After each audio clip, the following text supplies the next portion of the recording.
नमस्कार दोस्तों। आमतौर पर यह होता है कि जब किसी इंसान के ऊपर जरा सी कोई प्रॉब्लम आती है तो उसके बाद वो इंसान टूट जाता है। उसके आसपास का माहौल टेंशन से भरा होता है, वो डिप्रेशन में चला जाता है। लेकिन अगर किसी के ऊपर पहाड़ का पहाड़ गिर गया हो और फिर भी वो इंसान उसको भगवान की रजा समझ के मुस्कुरा रहा हो और आसपास के सभी लोगों को टेंशन फ्री करने के लिए एफर्ट्स कर रहा हो और उनके लिए ही समर्पित हो गया हो, तो ऐसा इंसान कम से कम इस कलयुग में तो मिलना बहुत ही मुश्किल है।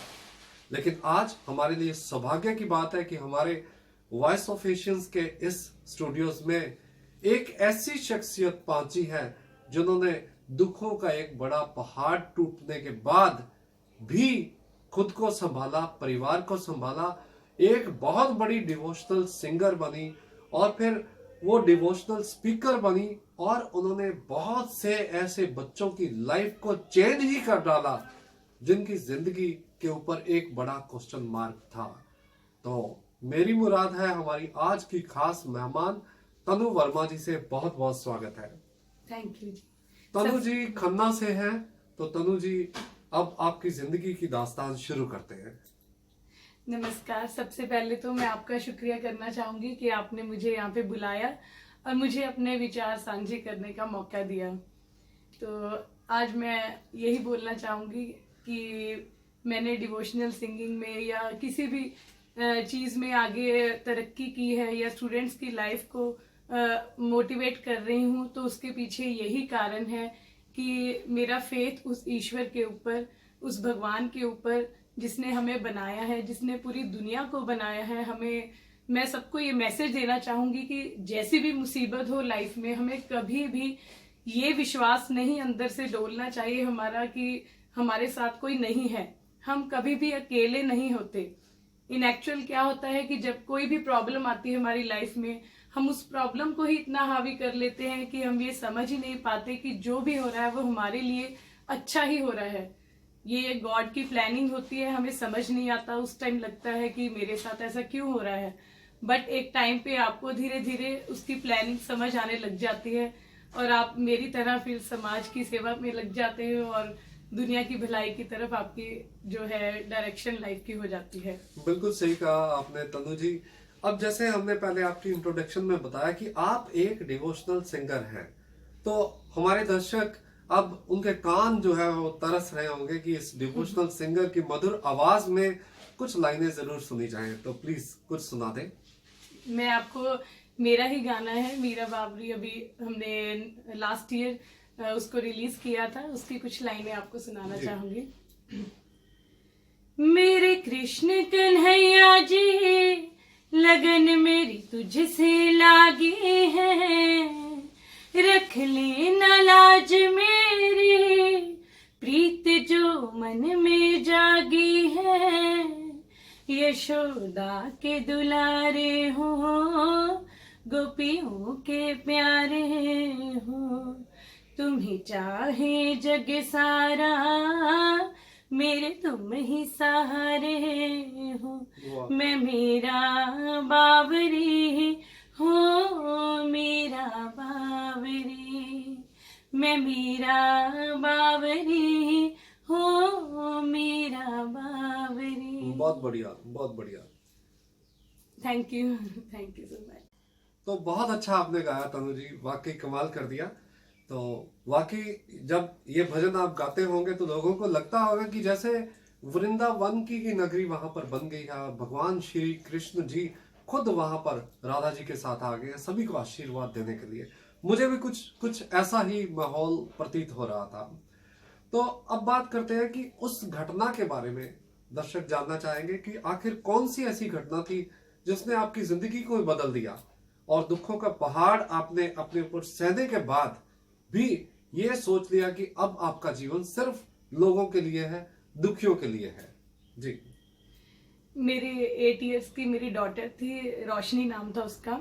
जी। तो ऑल ऑफ अ सडन मतलब बिल्कुल पहले उसको कोई प्रॉब्लम नहीं थी। विद इन 3 to 4 days हमें पता लगा, डायग्नोज हुआ कि उसको ब्लड कैंसर है। ओहो। तो 4 days के अंदर ही मतलब हमने उसको पीजीआई में एडमिट किया। जी। तो वो जो सारा दौर था, वो 1 week जो हमने वहाँ हम रुके, और वो बेटी के अलावा मैंने जो बाकी दुनिया को वहाँ दुख सहते हुए देखा, उस दुख ने मुझे अंदर से इतना ज्यादा ट्रांसफॉर्म किया। मतलब उस दौरान मैंने देखा कि हम तो अपने घर पे या बाकी दुनिया को मैंने देखा कि हम छोटी छोटी बातों को लेके इतना ज्यादा परेशान होते हैं। और जब हॉस्पिटल्स में मैंने एक एक सांस के लिए लोगों को देखा तरसते हुए, आईसीयू में कैसे लोग एक एक पल के लिए तरस रहे हैं अपनी लाइफ के, तो मैंने अंदर ही अंदर एक मुझे वैल्यू समझ आई लाइफ की। तो उसको आफ्टर 4 days जब उसकी डेथ हो गई, तो अंदर से वो दुख को सहना बहुत मुश्किल था। जब ऐसी कोई मुसीबत होती है तो आपको समझ नहीं आता कि हम क्या क्या करें ऐसा कि जिससे हम जी सके, जीना ही मुश्किल हो जाता है। बट मैं ये कहना चाहूंगी कि थ्रू मेडिटेशन या मैंने ध्यान किया, बहुत से स्क्रिप्चर्स को पढ़ा, बहुत से संतों को सुना, तो समझ आया कि जिंदगी का असली जो मकसद है वो कुछ और ही था, और हम तो कुछ छोटी छोटी बातों के पीछे ही भाग रहे थे। तो मैंने धीरे धीरे अपने आप को रिकवर किया थ्रू बुक्स, बहुत ज्ञान पढ़ा, बहुत मैंने कोशिश की अपने आप को निकालने की इस ट्रेजेडी से। और अंदर ही अंदर मैंने एक संकल्प किया, अपने आप के साथ एक वादा किया कि अगर मैं खुद इस दुख से निकलूंगी तो मैं दुनिया में कोशिश करूंगी कि मेरी तरफ से, चाहे मेरी आवाज के जरिए, चाहे मेरी कोशिशों के जरिए, मैं किसी को भी दुखी नहीं रहने दूंगी अपनी लाइफ में। तो आपने तनु जी फिर किस किस फील्ड में किन किन लोगों के लिए काम करना शुरू किया? मैंने ये चीज देखी कि जो स्टूडेंट्स की लाइफ है, मतलब मेरा ज्यादा ध्यान था कि मैं स्कूल्स में देखती हूँ कि उनको कोई डायरेक्शन ही नहीं है लाइफ में। उनका ध्यान जो है, आजकल हम देख रहे हैं कि मोबाइल्स ने या ये सारे मीडिया के जो है भी इल इफेक्ट्स है ना, वो बच्चों के ऊपर बहुत ज्यादा हावी हो रहे हैं। और मैंने फिर ये सोचा कि मैं सेशंस लेने शुरू करूं। तो मैं स्कूल्स में, कॉलेजेस में, अलग अलग शहरों में, पंजाब के ऑलमोस्ट काफी शहर में कवर कर चुकी हूं। जितने भी कॉलेजेस हैं, यूनिवर्सिटीज हैं, मेरी जितना भी हो सकता है मैं कर रही हूँ। तो मैं स्टूडेंट्स को मोटिवेट करती हूँ थ्रू मेडिटेशन, उनको कंसंट्रेशन कैसे करना है, स्टडीज के ऊपर स्ट्रेस फ्री कैसे रहना है। बहुत से स्टूडेंट्स हैं जो सुसाइड्स कर जाते हैं, छोटी छोटी बातों को लेके डिप्रेशन में हो जाते हैं।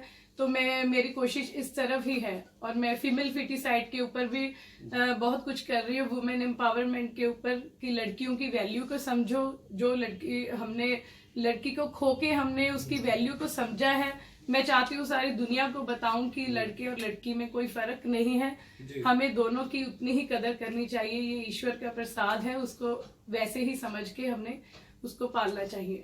वाकई बहुत मुश्किल है कि इतनी बड़ी एक टेंशन से, इतने बड़े एक सदमे से बाहर आना, फिर दुनिया के लिए इतना कुछ करना। क्या इस सारे काम में आपके पति या परिवार का भी कोई कोऑपरेशन आपको मिलता है? जी बिल्कुल, मैं सारा श्रेय ही अपने हस्बैंड को दूंगी, अपनी फैमिली को दूंगी। अगर उनकी सपोर्ट ना होती तो बिल्कुल भी पॉसिबल नहीं था जो भी मैं आज कर रही हूँ। मेरी आवाज का समाज तक पहुंचना ही, इसके पीछे अगर कोई कारण है तो वो मेरे हस्बैंड ही हैं। अगर वो मतलब उनकी इच्छा है तभी मैं गा पा रही हूँ, तभी मैं ये सब कुछ कर रही हूँ। बहुत सी नहीं तो लड़कियां होती हैं कि बहुत टैलेंट होते हुए भी फैमिली की सपोर्ट नहीं होती, तो वो रह जाता है सब कुछ होना। तो मैं उनका भी, अपनी फैमिली का, फ्रेंड्स का, अपने हस्बैंड का, सबका बहुत थैंक यू बोलना चाहूंगी कि उनकी सपोर्ट है, तभी मैं सोसाइटी के लिए कुछ कर रही हूँ। तनु जी, वाकई बहुत अच्छा लगा आज आपसे बात करके। कम से कम उन सभी लोगों के लिए यह संदेश जाएगा जो छोटी छोटी बात पे टेंशन में, डिप्रेशन में आ जाते हैं, अपनी जिंदगी को खत्म कर देते हैं। आप देखिए कि एक पहाड़ टूटा इनके सिर के ऊपर, फिर भी ये अपने गम से बाहर आई, दूसरे के गमों को देखा, पहचाना, और आज ये पूरी तरह से समाज के लिए डिवोटी हो गई हैं, समाज की भलाई करने के लिए।